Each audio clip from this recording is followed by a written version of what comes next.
Bougez pas, j'arrive. Bonjour à toutes et à tous et bienvenue sur la chaîne Histoires électroniques. Et oui, alors je vous retrouve pour ce concept, le bon coin des vinyles. Ça fait un petit moment que je l'avais pas fait. Ça me manque. Puis en plus j'ai un paquet de vinyles qui s'entassent là dans la cave, qu'il va falloir quand même un peu les trier. Je vous rappelle le concept. J'achète des vinyles, hein. J'ai aussi ma propre collection bien évidemment, mais j'achète des lots et puis je découvre avec vous ce que j'ai acheté. On essaie de trouver des perles, on essaie de trouver des perles rares. Il y a aussi parfois malheureusement quelques nanars et quelques bouses, mais ça fait partie du jeu. Et là cet épisode, ça sera un épisode CD, hein, consacré au CD, puisque j'ai acheté un petit lot de CD. Et alors il y a de tout. Il y a du rock, il y a de la pop, il y a un peu de tout, mais il y a aussi de la dance, des compiles, des CD singles, des CD maxi. Donc ce lot était assez intéressant. On va le découvrir avec vous. Voilà, c'est parti. Allez, et on va commencer tout de suite avec, écoutez, un classique de la progressive house, Alcatraz avec Give Me Love. Ça c'est bon. Alors ça met du temps à démarrer. Je me souviens, le morceau est quand même très long et même très agaçant à l'époque parce que les DJ le jouaient, évidemment moi aussi, hein. On jouait toute l'intro et c'était long, ça n'en finissait pas. On va l'écouter, vous allez voir. Alors on va écouter la version longue, tant qu'à faire. La version longue qui fait 8 minutes et qui met, je pense, au moins 4 minutes avant de démarrer, hein. Donc oui, vous allez avoir 4 minutes d'intro, là ça va être un peu long et on va zapper un peu, hein. Ah oui. Ça déjà, cette rythmique. Oui, alors donc, c'est de la progressive house, c'est produit sur le label des Deep Dish, c'est produit d'ailleurs hein, par les Deep Dish, c'est pas écrit et composé par les Deep Dish, mais c'est produit par les Deep Dish, donc forcément on est dans cette veine Yoshitoshi Records, le label des Deep Dish, ces morceaux qui sont super longs, voilà, petit à petit ça arrive, la petite ligne de basse, les claps. Et alors, j'avance parce que... Ah, ça, voilà. Le gros pad au synthé, là. Alors, on est déjà à 2 minutes, hein, 2 minutes 30 du morceau. Et c'est encore l'intro. Ah, je vous dis, je pense qu'il faut avancer à 4 minutes pour avoir 3 minutes 30 pour avoir Voilà, le début avec la voix qui arrive. Give me love. Give me love. Give me love, give me love, come on baby, give me love. Et en fait, ce qui fait la beauté du morceau, c'est justement que vous avez attendu 3 minutes, vous avez attendu une rythmique, une mise en place qui était longue, très longue, pour arriver à ce break, à cette voix qui arrive, et c'est pour ça que c'est joli aussi, ce morceau, et c'est pour ça que c'est joli la progressive, et que ça s'écoute sur la longueur. Parce que c'est ça le truc, c'est les petites variations, les petites montées qui font que d'un coup, on rentre dans un autre espace, quoi. Ça, c'est un énorme classique, hein. Oui, produit, donc je vous l'ai dit, par les Deep Dish. Faut absolument qu'on se fasse un top 10 des Deep Dish sur la chaîne, qu'on se fasse une story des Deep Dish parce qu'ils ont fait tellement de choses.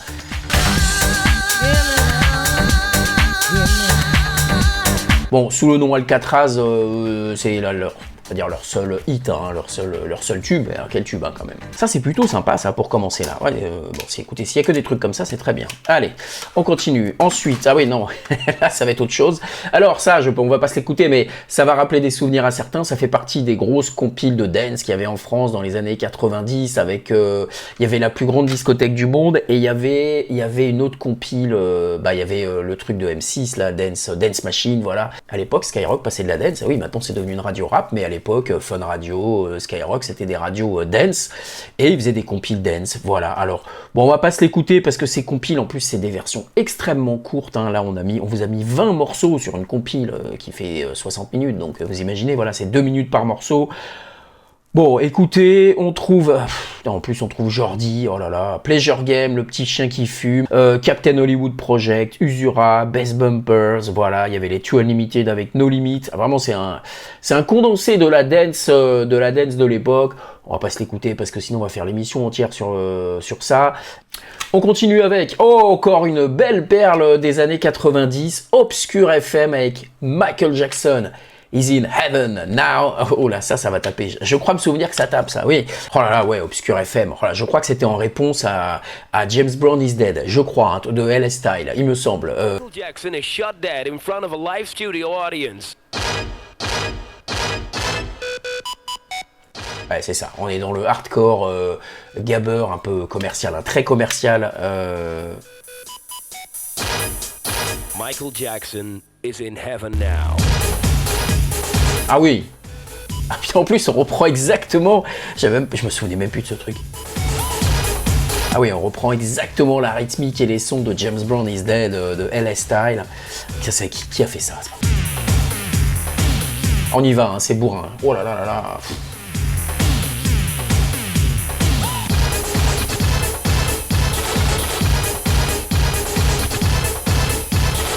Bon, mine de rien, ça avait marché à cette époque, hein, quand c'était sorti. C'était en 1992, voyez-vous. 1992, ça avait bien marché quand même, malheureusement. Bah, malheureusement, ouais, parce que c'est quand même pas... c'est quand même pas top, hein. Là c'est vraiment du truc bourrin.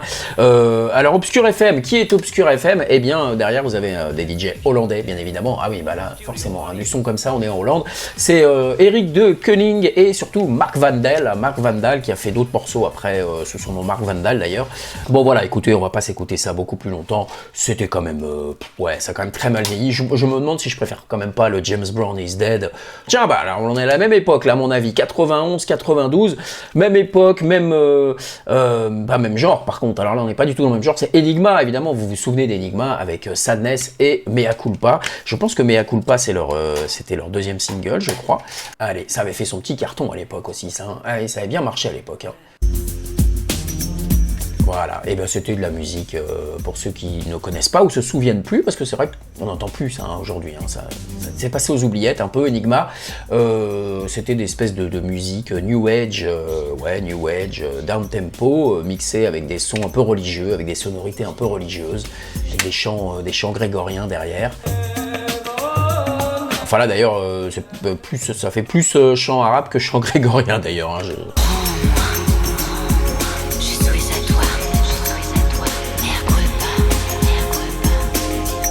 Oui, c'est en français, mais vous entendez le petit accent, parce qu'en fait, c'est pas français, c'est allemand. Enfin, c'est moitié français, moitié allemand.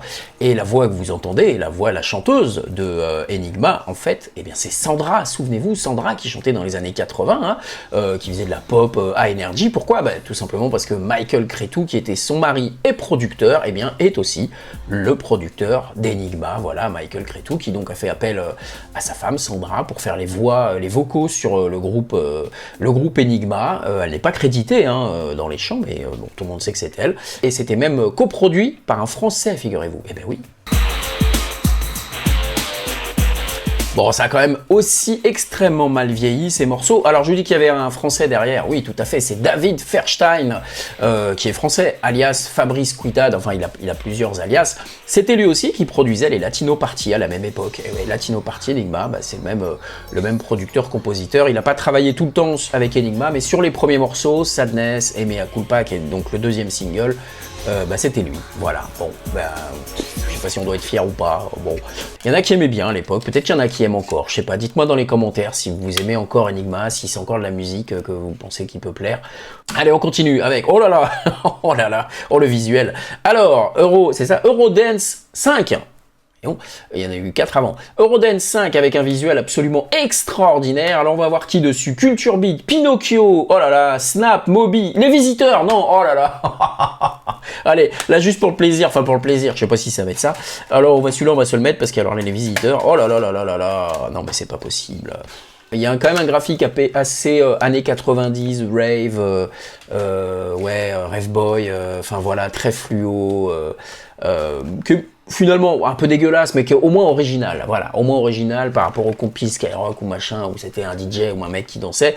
Bon bah voilà, là on a quand même un visuel, il y a quand même une recherche graphique, on apprécie ou pas, mais il y a quand même une recherche graphique. Bon alors qu'est-ce qu'on a sur cette merde? Il y a 23 morceaux, mais comment on peut mettre 23 morceaux sur un CD? On commence, oh c'est pas terrible ça, on commence avec SWV, voilà, qui était un groupe pareil de R&B Soul qui faisait que de reprendre des trucs connus. Ils avaient repris Michael Jackson.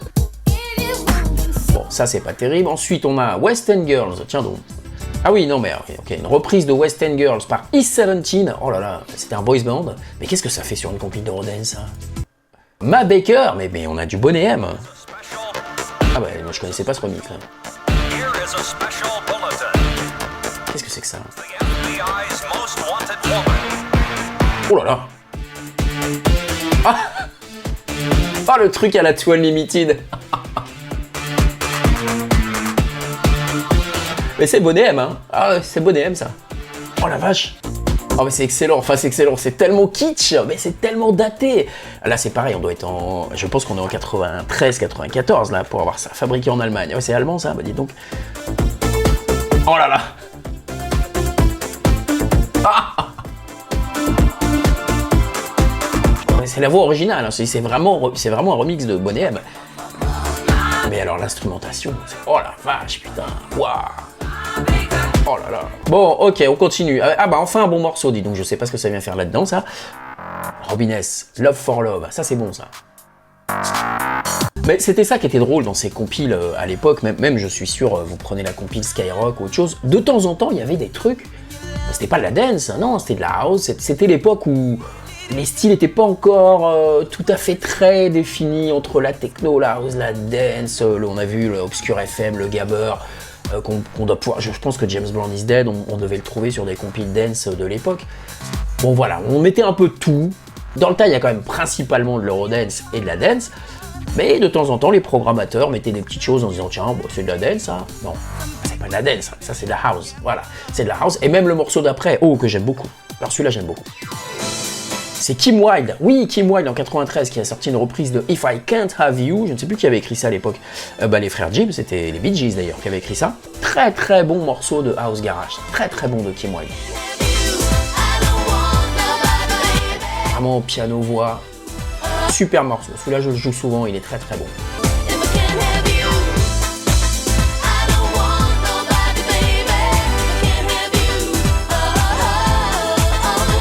C'est vraiment très bien produit, je trouve. Moi, c'est très bien fait, cette version de Kim Wilde. J'aime beaucoup. Alors là, ça y est, c'est parti. Alors là, attention, c'est quand même dingue. Hein. On va passer de Robin S à Kim Wilde. Le roi Louis VI Capet dit le gros. À cette daube monumentale, quand même. Mais vous alors qui êtes-vous? Jacouille, Tripouille, vous me reconnaissez quoi? Eh oui. Eh oui, les visiteurs en version techno. Oh là là là là. Oh là là là là. Oh, ce son. La dingue. Dingue. Attends. Mais qu'est-ce que c'est que ce pitch? C'est une catastrophe. Et le pire, c'est que ça avait marché, ce truc. Bah oui, bah déjà avec le succès des visiteurs. Oh là là là là. Attends.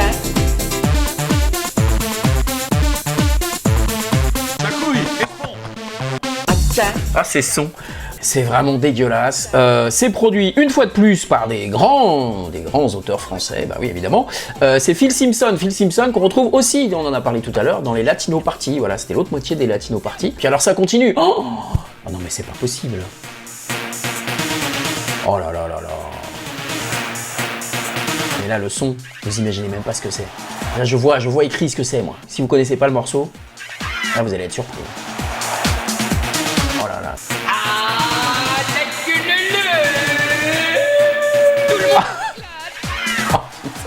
Tout le monde s'éclate. Oh non, mais c'est pas possible. Non, mais c'est honteux de faire ça. Donc c'est un remix de La Queue Leu de Bézu. The Technomix, ça s'appelle. Oh là là. À un moment donné, il y a des gens qui se sont dit on va faire ça. Et il y a des gens qui se sont dit on va l'écouter et on va l'acheter surtout. Ah, moi j'ai honte pour les DJ qui passaient ça à l'époque. Vraiment, je vous le dis. Hein. Si vous étiez DJ et que vous passiez ça à l'époque, non mais c'est honteux. Vraiment, c'est honteux. Hein. Oh là là là là. Oh. Même ça à côté, ça paraît waouh, une œuvre. C'est sympa quand même. MC Sar, Another Night. Mais alors à côté de ce qu'on vient d'écouter, non, ça c'est formidable, ça. C'est du high level là. Waouh. Bon voilà, alors qu'est-ce qu'on apprend? On a plein de trucs, on a même du Taylor Den, tenez tiens, Can't Get Enough of Your Love, j'aimais beaucoup ça aussi, bah, c'est bizarre, hein, on passe d'un truc à La Queue Leu à du Kim Wilde, hein, on retourne sur du garage, parce que ça c'était une reprise garage, house garage de Taylor Den de Can't Get Enough of Your Love, de Barry White, pardon, voilà, excusez-moi. Ah, ça fait du bien d'écouter ça après ce qu'on a écouté là. Ah, j'aime bien aussi ce morceau. Et il y avait un remix des CNC Music Factory à l'époque d'ailleurs de ce morceau, c'est très bien. Bon voilà, après on repart sur du Culture Beat, ah non mais waouh. C'est youhou, c'est des montagnes russes cette compilation. Hein. Bon alors on va pas aller plus loin parce qu'il y en a encore. Ah bah attendez, il y a The Art of Noise. Non mais c'est quoi cette compile? Bah je vous le dis, hein. En fait on faisait des compiles, on mettait des merdes dance, et puis de temps en temps on intercalait des trucs, je ne sais pas ce que ça vient faire là-dedans. Art of Noise, Roller 10, voilà, un morceau d'Art of Noise qui débarque comme ça. C'est dingue quoi. Là on est sur un autre niveau quand même là. Ah ouais. Bon, écoutez, c'est quand même plutôt pas mal. On termine avec un morceau de rail. Bon, écoutez, c'est absolument du grand n'importe quoi et on a écouté de bien belles merdes françaises. Ah bah oui, bah, il fallait quand même hein, pour représenter la France en 1993. Bravo, bravo, bravo, bravo, messieurs les producteurs. Bon, en tout cas, ça me donne envie d'avoir les autres volumes parce que c'est tellement débile ce qu'il y a dessus que... Oh là là là là là. Non mais écoutez. Qu'est-ce que vous voulez que je vous dise là-dessus, moi? Écoutez, juste pour savoir ce que c'est, parce que pour ma culture musicale, j'ai besoin de savoir ce que c'est que ce truc. Il n'y a même pas la date, d'ailleurs, on ne sait même pas de quand ça date, ce truc, mais il n'y a pas la date. Bon, au moins ils ont de l'humour. Au moins ils ont de l'humour, puisque les remix, ça s'appelle version déshydratée, le mix parmentier, le mix sans grumeaux. Bon, à défaut d'être de bons musiciens, au moins ils ont de l'humour. Oh là là là là. Ouais, mais ça, c'est les boucles que vous faisiez avec Fruity Loops en deux minutes.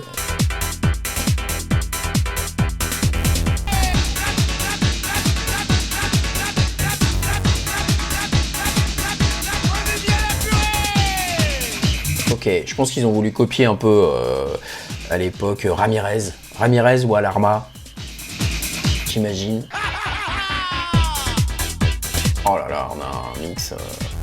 Enfin, en tout cas, c'est nul. Alors bon, sur Discog, on n'a même pas l'année non plus. C'est-à-dire que les mecs ont tellement honte qu'on sait même pas d'où ça vient. On sait pas qui a écrit. On sait juste que c'est sur un label Dance Time Records.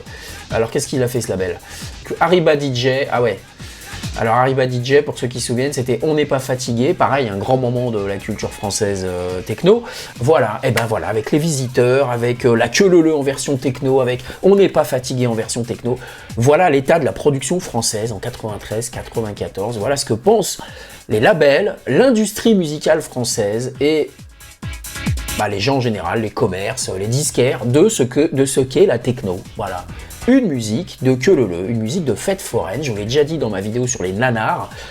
Si on a tant de nanars à cette époque-là, c'est que la techno est totalement déconsidérée au niveau artistique par l'industrie, par les producteurs qui préfèrent faire des merdes comme ça, qui préfèrent remixer des trucs archi connus en version pourrie avec des boucles faciles de 2 minutes, que de se dire, tiens, finalement, c'est peut-être une vraie bonne musique, il y a peut-être des vrais artistes, il y a peut-être des vrais compositeurs. Oui, il y en a, heureusement, en France, il y en avait aussi. Ils étaient extrêmement underground à l'époque, c'était des niches. Hein. Ah, c'est pas possible, ça, c'est quand même honteux. Pour en rajouter dans la merde, sachez que ce CD sur Discog ne vaut absolument rien, 0, puisqu'il a été jamais vendu. Il n'y a que 3 personnes qui l'ont, bah, je dois être le 4e. Bon, j'espère que ça va un petit peu s'améliorer cette sélection, parce que c'est quand même, jusqu'à présent, je regrette un peu d'avoir acheté ce lot là. Rancancan, ah oui, Rancancan, bon ça pareil, classique, j'ai vraiment jamais aimé ce morceau, je vous le dis, voilà, c'est un remix de Tito Puente, de Rancancan, de Tito Puente. Bon, moi j'ai jamais accroché, c'était remixé par les Masters at Work, si je ne m'abuse, voilà, produit Joachim Garraud, bah dites donc, qu'est-ce qu'il vient faire là lui? Eh bien, alors attendez, on va lancer ça, je vais vérifier, puisqu'il me semblait que c'était les Masters at Work qui avaient fait ça, mais dans ma tête, peut-être que... Ouais, voilà, ça c'est bien Tito Puente, hein. Alors, ça y est, j'ai l'explication, je vais aller faire un petit tour sur Discog parce que je ne comprenais plus rien. Effectivement, c'est sorti en 1992, exactement la même année qu'est sorti le remix officiel de Tito Puente Rancancan par les Masters at Work. Mais là, ce ne sont pas les Masters at Work et ce n'est pas le remix officiel puisque c'est pas écrit Tito Puente, voilà, je commence à comprendre, c'est écrit Habana, voilà, c'est un groupe, Habana, un groupe composé de Joachim Garraud, voilà, c'est un pseudo de Joachim Garraud, puisque c'est lui qui a produit ce remix. Ce n'est pas la voix de Tito Puente, même si ça ressemble beaucoup, c'est probablement quelqu'un qui a rechanté. Bon, dans les deux cas, moi j'aime pas le morceau, je vais vous le dire, même si ça a bien marché à l'époque, hein, ça quand j'ai vu la pochette, moi là, à l'instant, oui, je connaissais, enfin, c'est un truc qui a bien marché quand même à l'époque, je ne savais pas du tout que c'était Joachim Garraud qui se cachait derrière ça, voilà. Après, si vous écoutez, c'est quand même plutôt bien produit. Hein. Là, j'en ai pas dans la dance, dans l'eurodance. Non, c'est une bonne Latina House. plutôt bien faite, donc c'est bien produit, voilà. Bon, et évidemment, c'est produit aussi par Henri Bellolo, Scorpio Music. Henri Bellolo, alors, là, vous connaissez la chaîne maintenant, et vous devez connaître Henri Bellolo, hein, c'était les Village People. Eh oui, Henri Bellolo, c'était les Village People, mais Scorpio Music, oui, dans ces années-là, c'était vraiment une boîte à dance, à import, et aussi à production Eurodance de l'époque, voilà. Bon, ensuite, voilà, tenez, on repart dans un truc de qualité, alors ça, j'aimais beaucoup ça. RHC Fever Code Love, c'était génial, il y avait une chanteuse, c'était très trans, c'était allemand ça je crois. Ça à mon avis c'était allemand, je dans mes souvenirs. Oh là là.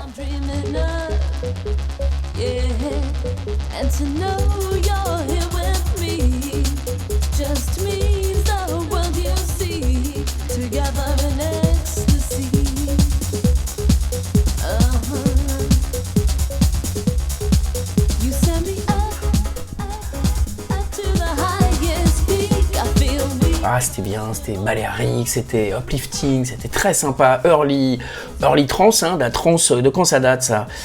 92, voilà, 92, hein, donc vraiment les tout débuts de la trance, et Fever Call, tenez, je vous dis une connerie, en fait, c'est pas allemand du tout, c'est Caspar Pound qui se cache derrière, gros DJ, producteur anglais, hein, Caspar Pound qui avait un label d'ailleurs, Rising High, qui produisait de la techno, de la rave, de la trance, on est vraiment dans cette époque, et ça c'était très très bon ce morceau, mais j'adorais moi, c'était génial.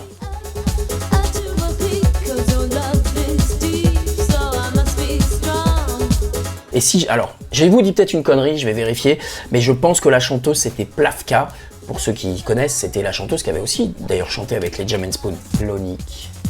Ah bah si, voilà, Lonic. Oui, elle se fait appeler Lonic, c'est Plavka Lonic, ou Lonic, je ne sais pas.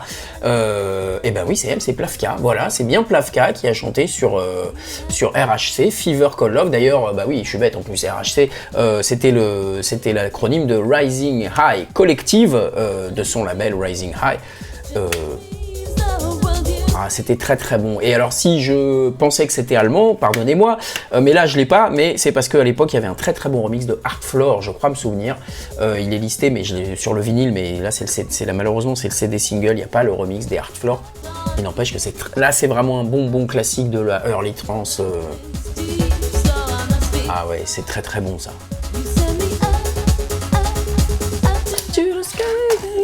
Très content d'avoir ça là, je vous le dis, alors là c'est génial, super, là, voilà, là je suis enfin content d'avoir acheté ce lot, parce que là, jusqu'à présent c'était quand même très mitigé, hein. Alors espérons que ça dure avec, oh là là, Airstream, alors ça fait très aussi, ça fait très progressif trance, hein. Airstream, ça c'est typiquement les compiles anglaises, les morceaux anglais de trance, je sens, je ne sais pas, à vérifier. Airstream c'est peut-être plutôt, d'ailleurs je dis une connerie, c'est peut-être plutôt hollandais à mon avis, mais... ça fait pas très trans hein, pour l'instant.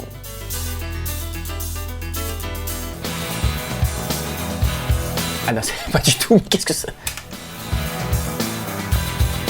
Et vous pouvez m'expliquer le logo c'est du rock en fait. Alors là, excusez-moi, alors peut-être qu'il y en a qui connaissent Airstream, hein, mais alors moi je connaissais pas, et j'étais persuadé que c'était de la trance, avec un nom comme ça, avec un logo, un visuel comme ça. Ok, bon donc c'est bien anglais, ceci dit, j'avais bien vu que c'était anglais, ok, mais alors c'est vraiment pas bon, hein. Ouais, ça c'est pas bon du tout, hein. Oh là là.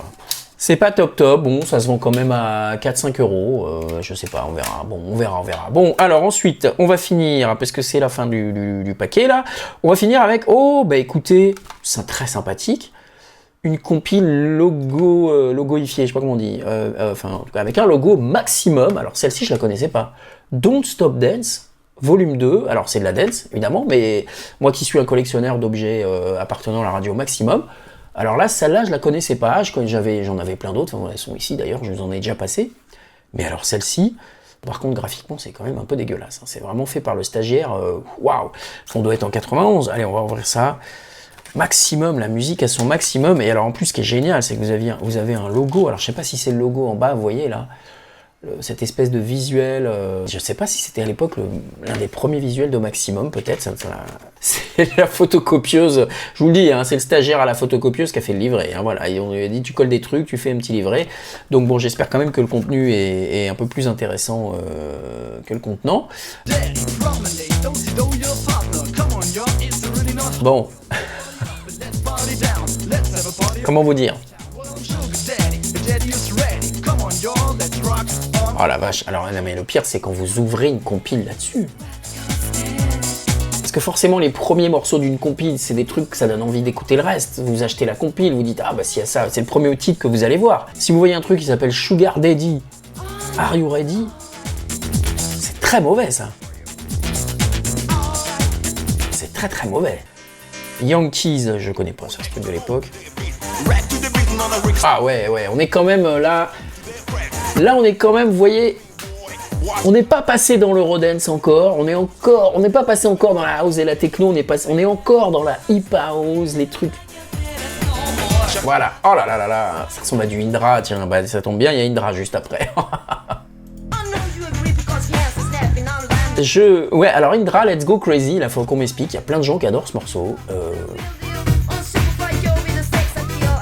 Ça a dû marquer à l'époque, hein, c'était les dance machines, les trucs comme ça, mais moi j'ai jamais accroché. Oh là là, ouais, là vraiment on a les débuts, tout début de l'Eurodance avec tout ça, avec cette compile. Cartouche, Feel the Groove. Ça c'était sympa quand même. Mais voyez par rapport à ce qu'on a pu écouter avant sur des compiles dance, des beats beaucoup plus tech et beaucoup plus trance, c'était nul, hein, mais là on est encore dans des rythmiques house pop, on va dire. Il y a vraiment des merdes sur cette compile. Je sais pas pourquoi Maximum était partenaire de ça, mais moi j'ai pas le souvenir d'avoir écouté ça sur Maximum. Hein. Là, le D-Rock, le Sugar Daddy, c'est pour ça que je pense que c'était vraiment les débuts de la radio Maximum, les tout débuts à l'époque où c'est passé Aventure FM Maximum. Oh là là, les Tortues Ninja. Bon, alors oui, il y a 24/7, heureusement. Non, on est vraiment au début là. Ça, j'adore. Voilà, c'est tout. J'ai mes petites madeleines, j'ai mes petits trucs, j'avoue. Mes petits trucs d'Eurodance que j'adore. Et celui-là, j'adore. 24/7, voilà. C'est mon truc à moi. Voilà. Je suis désolé, mais... Surprise, it's me. Eh oui, je ne fais pas que de dire que la dance c'est nul. Non, beaucoup me reprochent dans mes commentaires en disant oui, tu dénigres l'Eurodance, etc. Oui, enfin, quand même, vous avez écouté des trucs, c'est quand même nul. Mais moi, il y a des morceaux d'Eurodance que j'aime beaucoup. Voilà.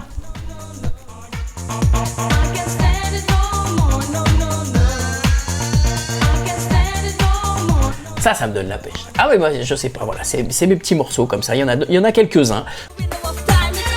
Ça c'est tout statique, mais c'est même pas les morceaux les plus connus. Enfin, là c'est vraiment pas terrible cette compile. Hein.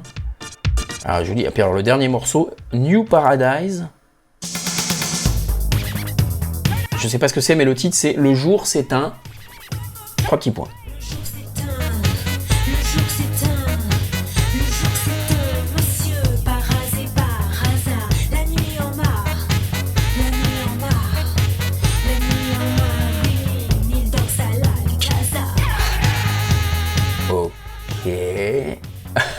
Ok.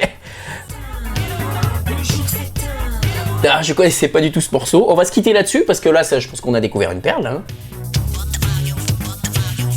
Ah, les vieux samples au Pop the Value. Oh là là là là. Change de sexe en faisant son métier. Il n'a pas de complexe, chacun fait ce qui lui plaît. À tous ceux qui se moquent parce qu'il aime les hommes, simplement il répond d'un geste du médium. Cette différence sur les gens qui sont sourds. Donnez-nous de l'amour, donnez-nous de l'amour. Ah, c'est très mauvais ce rap, hein. C'est quand même très mal rappé. Alors bah écoutez, j'apprends New Paradise que c'est un groupe disco, et oui, qui a fait des albums en 1970. Premier album en 1979, c'était un groupe de disco. 1979, premier album. Dernier album en 1993. Entre temps, il n'y a pas eu d'album entre 83 et 93 quand même. Hein. Il y a 10 ans sans album. Donc on va dire 5 albums période disco entre 79 et 83, et un retour fulgurant en 90 avec ce magnifique single. Bon, et bien écoutez, Léo Carrier, voilà, monsieur Carrier, Léo Carrier, qui se cache derrière New Paradise. Le morceau est fini, tenez.